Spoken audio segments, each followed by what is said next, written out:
నండూరి గారు చెప్పింది అక్షరాల సత్యమండి. దేని గురించి మాట్లాడుతాననేది పూర్తిగా వీడియో స్కిప్ చేయకుండా చూస్తే మీకే తెలుస్తుంది. హాయ్ అండి. అందరికీ నమస్తే. ఇన్ని రోజులు ఫుల్ వీడియో పెట్టకపోవడానికి చిన్న రీజన్ ఉంది. కానీ ఇది ఎలా అయినా పోస్ట్ చేయాలి అని చెప్పి మీ అందరి కోసం ఇది నాకు జరిగింది మీతో షేర్ చేసుకోవాలని ఈ వీడియోని పోస్ట్ చేస్తున్నాను. 16 సోమవారాల వ్రత కథ విధానము, కథ గురించి, దాని మహత్యం గురించి మీతో చెప్తానండి. నేనెలా చేసుకున్నాననేది సింపుల్ ప్రాసెస్‌లో చెప్తాను. ఇది సెకండ్ టైమ్ చేయడం అండి. ఫస్ట్ టైమ్ చాలా గ్రాండ్‌గా చేసుకున్నాను. సెకండ్ టైమ్ గూడా మిడిల్ ఫ్యామిలీల వాళ్ళకి కూడా చేయాలనుకుంటారు కదా! అలాంటి వాళ్ళకి కూడా ఇలా చేసుకున్నా సరే ఆ మహత్యం ఇంత అంత కాదు. అందుకే మీకు షేర్ చేయాలని ఈ వీడియోని పోస్ట్ చేస్తున్నాను. నాకు నైటే మార్నింగ్ పిల్లల స్కూల్స్ అన్నీ ఉంటాయి గాబట్టి, నైటే మొత్తం ఇల్లు అంతా క్లీన్ చేసుకొని, 4 వైపులా ముగ్గులు పెట్టుకొని, ద్వారబంధాలకి తోరణాలన్నీ కట్టుకొని, మంచిగా ఇంటిని క్లీన్ చేసేసుకున్నాను ముందు రోజు నైట్. ఉద్యాపన రోజు చూపిస్తున్నానండి ఈ వీడియో తీసింది. ఉద్యాపన రోజు 16 సోమవారాలు చేసిన తర్వాత 17వ సోమవారం ఉద్యాపన చేశాను. ఆ రోజు వీడియో ఇది. నైట్ నీట్‌గా స్టవ్ గూడా అంతా క్లీన్ చేసుకొని, పువ్వులు అన్నీ తెచ్చుకున్నాను. తాంబూలాలు ఇవ్వడానికి ఆకులు, చెక్కలు మొత్తం అన్నీ తెచ్చుకున్నాను. తోరణాలు కట్టడానికి మామిడాకులు. నైటు బూరెలు చేస్తాం కదా! మార్నింగు అన్ని పప్పులన్నీ నానబెట్టేసుకున్నాను. బియ్యం, పప్పు, నెక్స్ట్ ఏమైనా మనం పలహారాలు చేయాలన్నా శనగలు అన్నీ పెట్టేసుకున్నాను. తర్వాత మార్నింగ్ రోజు లేచి స్నానం చేసుకొని, ఇల్లంతా శుభ్రం చేసుకొని, ఒక దేవుడి గది దగ్గర మాత్రం ఒత్తుకున్నాను మళ్ళీ. దీపారాధన కూడా ముందు ఇంట్లోన తులసమ్మ దగ్గర పెట్టేసుకొని, ఆగ్నేయమూల కూడా పెట్టేసుకొని 3:00 లేచానండి. పెట్టేసుకొని స్టవ్ మీద 3 వైపులా పులిహోరకి కుక్కర్‌లో పెట్టాను. మళ్ళీ తపలలో కూడా పెట్టాను. ప్రసాదము కొద్దిగా ఇత్తడి పాత్రలో కొద్దిగా పరమాన్నం అనేది ప్రిపేర్ చేస్తున్నాను. ఇక్కడ స్టవ్ మీదే ఇక్కడ అరేంజ్ చేసుకొని, అక్కడ దేవుడి దగ్గరకు వెళ్ళి పీట వేసుకొని, శివుడు ఫోటో పెట్టి మొత్తం అరేంజ్ చేసుకుంటున్నానండి. వీటికి ముగ్గులు పెట్టి కొద్దిగా బియ్యం కూడా వేశాను. ఎక్కువ వేసుకోవచ్చు వేసుకున్న వాళ్ళు. నేను కొద్దిగా వేశాను. వేసుకొని తర్వాత కలశాన్ని గూడా ప్రిపేర్ చేసుకున్నాను. వినాయకుడిని గూడా తయారు చేసుకొని, తాంబూలం పెట్టుకొని 1 బై 1 అన్నీ పీట మీద అరేంజ్ చేసుకున్నానండి. శ్వేత అక్షింతలు గూడా ఈ పూజకి చాలా చాలా ఇంపార్టెంట్. శ్వేత అక్షింతలంటే విభూదితో కలిపిన బియ్యాన్ని మనం శ్వేత అక్షింతలంటారు. మనం 16 సోమవారాల వ్రతం స్టార్ట్ చేస్తామనే ముందు రోజే మనం పుట్ట దగ్గరికెళ్ళి మంచి పుట్టమన్నని తెచ్చుకొని, మనం మంచిగా దాన్ని మెత్తగా పౌడర్‌లా చేసుకొని ఒక పక్కన పెట్టేసుకుంటే, ప్రతి వారం మనం ఎత్తుక్కోకుండా ఉండే పని ఉండదు. ఎత్తుకునే పనే ఉండదు. నేను అలాగే పుట్టమన్ను తెచ్చుకొని, ముందు రోజు మనం సోమవారం అంటే సండే నైటే నీట్‌గా స్నానం చేసుకొని, శివలింగాన్ని చేసుకొని ఒక ప్లేట్‌లో ఉంచేసేదాన్ని. అది డ్రై అయిపోద్ది కదా! మార్నింగ్‌కి మనం అభిషేకం గట్టా చేసుకోవచ్చు మంచిగా పంచామృతాలతో, గంధంతో, విభూదితో. అలాగే నేను చేసుకునేదాన్ని.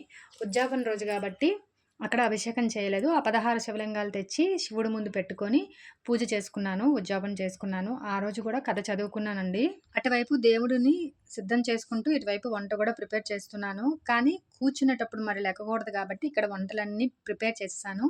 గారెలుండాను, బూరెలుండాను, పులిహోర చేశాను, పరమాన్నం చేశాను, గోధుమ నూక ప్రసాదం చేశాను. 5 రకాలే చేశానండి.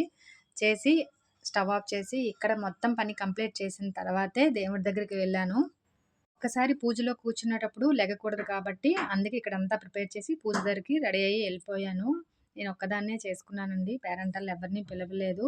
సింపుల్‌గా చేసుకున్నాను కాబట్టి, మీకు కూడా మనం కూడా ఎవరికైనా సరే, ఎవ్వరైనా సరే హంగులు, ఆర్భాటాలు లేకుండా చాలా సింపుల్‌గా చేసుకోవచ్చు.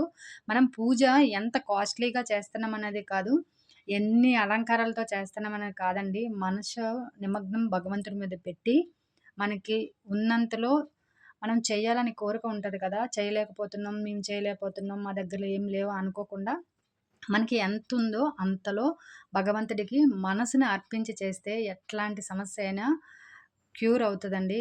నేను మాటల్లో కాదు, నిజం నా అనుభవంతో మీకు చెప్తున్నాను. అలాంటోళ్ళకి ఏమైనా ఫీలింగ్స్ ఉంటే చేయలేకపోతున్నాము, మనకిలా లేవు, దేవుడి దగ్గర ఐటెమ్స్ లేవు అనుకోకుండా, మన ఇంట్లో ఏదుంటే అదే భగవంతుడికి అర్పిస్తే మంచిగా ఉంటదని నా ఒపీనియన్. అది పక్కన పెడితే వైఫ్ అండ్ హస్బెండ్ చేసుకుంటే ఇంకా మంచిది. కానీ మగవాళ్ళ పనుల్ని మనం డిస్టర్బ్ చేయకుండా, వాళ్ళకిష్టం లేకుండా కూర్చున్నా ఫలితం ఉండదు. కాబట్టి మనం హ్యాపీగా వాళ్ళు బయట పంపించి మనం హ్యాపీగా చేసుకోవచ్చు. ముందుగా విఘ్నేశుడికి పూజ చేసుకుంటాం కదా! ఏ వ్రతం చేసుకున్నా నార్మల్‌గా డైలీ పూజ చేసుకున్నా విఘ్నేశుడికే ముందుగా చేసుకుంటాము. అలాగే ఇక్కడ చేసుకొని తాంబూలం పెట్టుకొని ఆయనకి హారతి ఇచ్చేసిన తర్వాత శివలింగాలకి శ్వేతాక్షింతలతో 108 బిల్వ పత్రాలతో నేను పూజ చేశానండి. కానీ ఈ 16 సోమవారాలకి ముఖ్యమైన నైవేద్యం ఏంటంటే పంచామృతము, ఆవు పాలు, నెయ్యి, తేనె, పంచదార, పెరుగు కలిపి పంచామృతం ఒక బౌల్‌లో పెట్టాను. తరువాత గోధుమ పిండితో ప్రసాదం అండి. గోధుమ పిండి, నెయ్యి, పాలు, తేనె, పంచదార ఈ 5 ఐటెమ్స్ కలిపి మనం అది స్టవ్ మీద పెట్టి కుక్ చేయవసరం లేదు. మంచిగా కలిపి ముద్ద చేసుకొని అదే భగవంతుడికి నైవేద్యం అండి. నేను అదే సాయంత్రం తినేదాన్ని. ఇంకా మధ్యలో ఏ పలహారం గూడా జ్యూస్ కూడా తాగేదాన్ని కాదు. టీ అలవాటున్న టీ, కాఫీ అవి గూడా తాగేదాన్ని కాదు. నాకా మధ్యలో తాగితే పూజ చేసినట్టు అనిపించదు. నా బాడీకి అలా సెట్ అవుతది గాబట్టి నేను చేసుకుంటున్నాను. ఎవరు బాడీ బట్టి, హెల్త్ బట్టి వాళ్ళు చేసుకుంటే మంచిది. కానీ కొన్ని కొన్ని పూజలకి కొన్ని కొన్ని పాటిస్తేనే మంచి రిజల్ట్ ఉంటది. ఎగ్జామ్ అప్పుడు చూడండి, ఫస్ట్ నుంచి ఇయర్ వరకు కష్టపడి చదివినోడికి రిజల్ట్ ఎలా ఉంటది, ఎగ్జామ్ ముందు చదివినోడికి ఎలా ఉంటది, అసలు రాస్తే ఎవరితో చూసి రాద్దాం అనే రాసినోళ్ళకి రిజల్ట్ ఎలా ఉంటది. నా ఒపీనియన్ కూడా అంతే. ఎంత కఠినంగా చేస్తే మనం కోరిక అంత తొందరగా నెరవేరుతదని నా ఒపీనియన్. కథంతా చదువుకున్న తర్వాత హారతిచ్చేసి, కొబ్బరికాయ కొట్టేసి హారతిచ్చేయాలండి. ఇక్కడికి పూజ అయిపోతది. కానీ నేను ఈ ఉద్యాపన అనేది పూజంతా అయిన తర్వాత భోజనాలు పెట్టేదాన్ని. 16 మంది అంటే వైఫ్ అండ్ హస్బెండ్ కూడా వచ్చేవారు ఒక జంట. మొత్తం 18 మంది ఉంచి భోజనం పెట్టాను ఫస్ట్ టైము. సెకండ్ టైమ్ మాత్రం ఇలా చేసుకున్నాను. మొత్తం పులిహోర ప్యాకింగ్ చేసేసాను. పావు కేజీలాగా ఒక్కొక్క ప్యాకెట్‌లో తయారు చేసి, దాన్ని శివాలయం టెంపుల్‌కెళ్ళి 16 మందికి తాంబూలాలు ఇచ్చేసానండి. ఎందుకంటే ఇలా చేశాను, ఫస్ట్ టైమ్ నేను చేసుకున్నాను. నేనెంత మంచిగా చేసుకున్నా నా వెనకాల మాట్లాడతారు కదా! దీనికేం పోయింది అన్ని భోజనాలు పెడితే డబ్బులు ఇలా ఖర్చు పెడతది. నేను ఎంత సీక్రెట్‌గా చేసుకున్నా ఆళ్ళ మాటలకి నేను చేసుకున్న ఫలితం నాకు ఎందుకో ఎక్కలేదు. అందుకే ఎందుకులే అని చెప్పేసి కొంతమంది ఉంటారు కదా! అలాంటోళ్ళ కోసం కొద్దిగా భయపడాలి. అలాగే నేను ఎందుకు అని చెప్పేసి అందరి నోట్లో ఎందుకు పడ్డమని చెప్పేసి మంచిగా చేసుకొని శివాలయానికెళ్ళి తాంబూలాలతో పాటు పులిహోర కూడా ఇచ్చేసి ఇంటికొచ్చేసాను. ఈవినింగు మళ్ళీ దీపం పెట్టుకొని మళ్ళీ దీపం కొండెక్కిన తర్వాత నైవేద్యం అంతా తీశానండి. మధ్యాహ్నం తీయలేదు. ఎందుకంటే నేను ఆ రోజు కూడా మధ్యాహ్నం తినలేదు. నైటే తిందాంలే అని ఊరుకున్నాను. మొత్తం అన్నీ తీసేసి దీపం కొండెక్కిన తర్వాత ఈవినింగు శివలింగాలు మొత్తం పూజా సామాగ్రులన్నీ కలిపి మాకు ఇక్కడ డామ్‌లాగా ఉంటది. అక్కడికి మా ఆయన తీసుకెళ్ళి నిమజ్జనం చేసేశారు. ఆ వీడియో తీయమని చెప్తే తీయలేదు. లేదంటే చూపించేదాన్ని. మొత్తం పూజా సామాన్లన్నీ కలిపి అక్కడ నిమజ్జనం చేసేసి వచ్చేసారు. 5:30 లోపే వెళ్ళి వచ్చేసారు.